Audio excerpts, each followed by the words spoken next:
Sorry for less body movement. So we're here, you got it locked up. What I can do, then I'm not gonna get it. I switch to here, then I come to here, and then I do the same thing I did before. Bring this in, pull up, come here.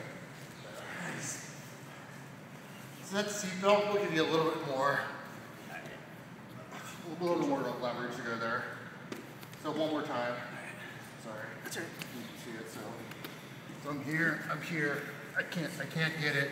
So really, guys, make sure you understand this. So it's all I'm doing is switching hands. This hand comes here first. I go seatbelt. Then it's the same thing.